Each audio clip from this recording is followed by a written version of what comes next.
Hey, what's going on, guys? Welcome back to the channel. Today's video, we're going to be changing the spark plugs on the GT3.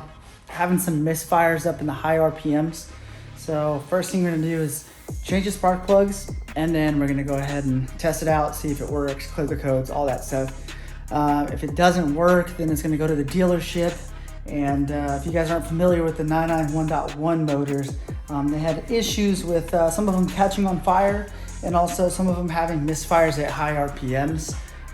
And Porsche's response to that was give every 991.1 owner a 10-year warranty, 120,000 miles, and just replace the motor if the issue occurs. So a lot of people say it's specific to a certain engine series. I haven't checked to see what engine series mine is. I asked the dealership and they gave me some number, but that's not correct. It's not the number or the engine series number that I'm looking for. So no luck with that, but we're gonna go ahead and swap these plugs. It's pretty easy. First things first, we're gonna obviously get the car up. I'm gonna do one side at a time because I don't have my other jack. My other jack is at my mom's house. So we're gonna do one side at a time. It'll take a little longer, but it's not that bad. I'm gonna go ahead and get underneath, remove the skid plate, and show you guys what it looks like. The skid plate is held up by some T25s, maybe T30s, I'm not too sure, but it's one of the two. So let's get started.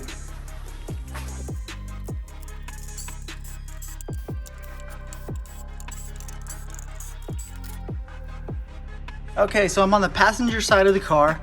What you gotta do is you gotta jack up your car, like I said. Take the wheel off, right? This side, you may not need to take the wheel off, but it's just a lot easier to have all this room to work with. I got all this shit right here. If I had a tire, it would be in the way, and I'd have to like slip through here and try and get there and all this. Just remove the wheel. It's easy. Just gets it out of your way. Makes everything so much easier. And first step after removing the wheel and jacking the car up is taking these two star nuts out. They are both, I use a universal kit for stars like this, the 6-point stars. And so this is a 10.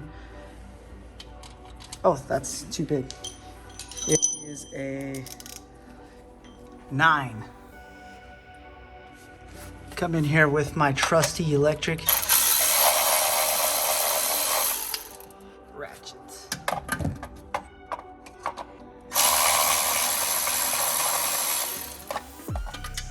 That shield comes off. Make sure you don't lose your hardware. I like to use this heat shield as my little tray. And now we can go ahead and hit these, which are a T30, just like the skid plate is. Like I said, it was a T25, but they're actually T30s. So there's only one holding them in. Don't unscrew the one behind, just the one right here. And then go ahead and unplug the coil from the wiring harness. Okay, so I've broken them loose.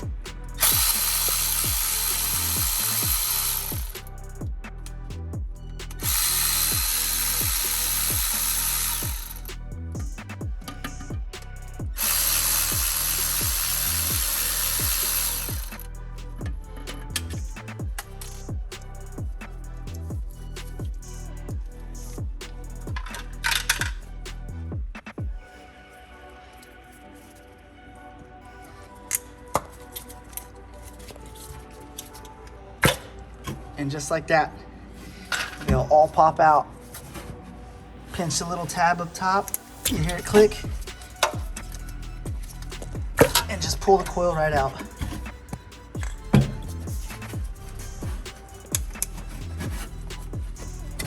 That's a little harder.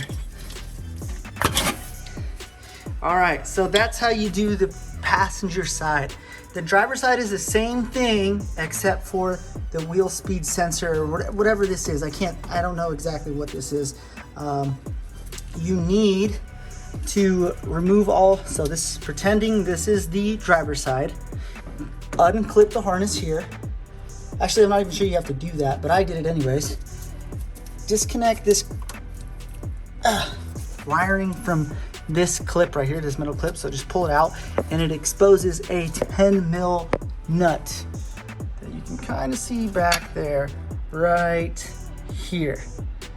Unscrew that 10 mil, and then you can go ahead and remove this all together. It'll drop, it'll just hang here, and that way you have the ultimate clearance to get that last plug out, because on the driver's side, the plug closest to the front of the car is like right here. So it'd be like right behind this, whatever the fuck this is. So pretty much a pain in the ass, but as long as you just go ahead and remove this all together, it's just a bracket that it holds on by that 10 mil right here. If you remove that bracket and lower it, it gives you the perfect clearance. That way you can go ahead and remove that last plug. And that is the only issue, only really hard, challenging thing to get by. But once you figure it out that you have to remove that bracket, you are straight and good good to go. So very easy job to do. These are getting torqued to 30 Newton meters, which is about 18 foot-pounds. I think could be about 15, somewhere around there. It doesn't matter. So just as long as it's in that general ballpark, you'll be fine. So yeah, let me go ahead and swap these out. We'll get the car started and see if it clears up that misfire at the high RPMs. All right, here you are. Here are the plugs. They're just rusted up, honestly, from running race gas. I mean, even in my tips, it's just what happens with it. So I'm thinking they just got fouled up. Not only that, I mean, they're at fucking 15,000 miles. That is a lot for a spark plug. But then again, these are Bosch, right? Bosch Platinums. So, and it's a quad tip. Cool thing about quad tips is you don't need to gap them. You just throw them in there, they're all set. Pretty much anytime you go to a dealership, they pre-gap the plugs for you for the car. Unless you're running like a tuned car and you need to have a tighter tolerance, but that's mainly for S55 motors, not a Porsche motor. So yeah, let me go ahead and throw the skid plate back on and fire up the car. All right, guys, so I'm currently headed to the dealership. Swapping the plugs did not fix the issue, and let me show you what the issue is. It fucking pains me to do this because it just sounds so horrendous, but here it is.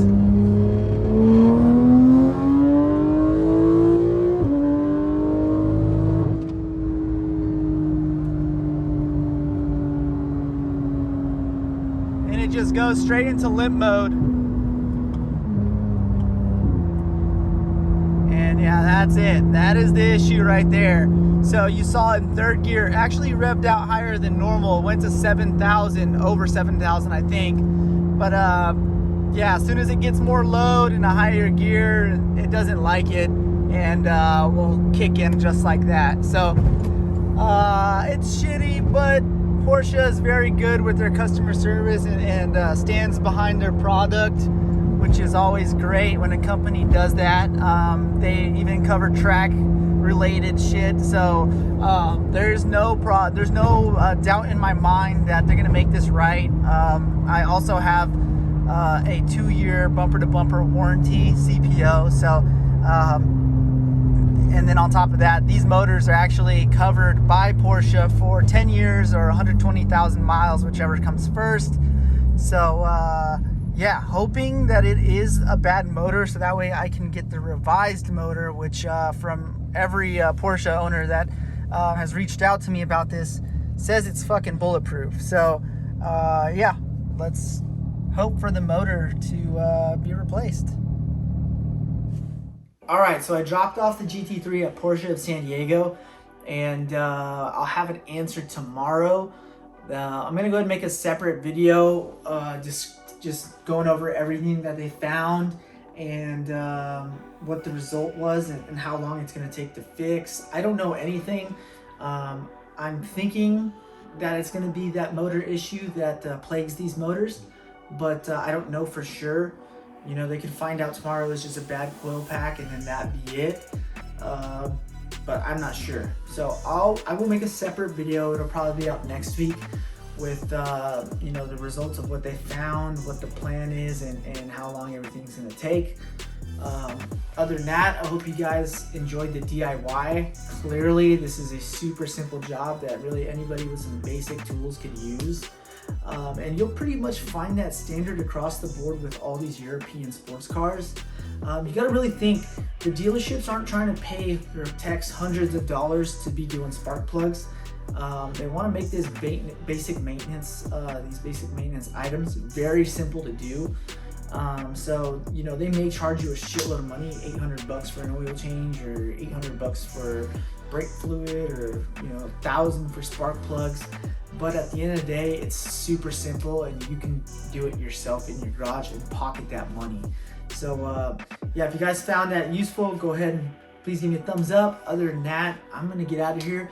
I will, like I said, give you guys an update next week, and talk to y'all later. Peace.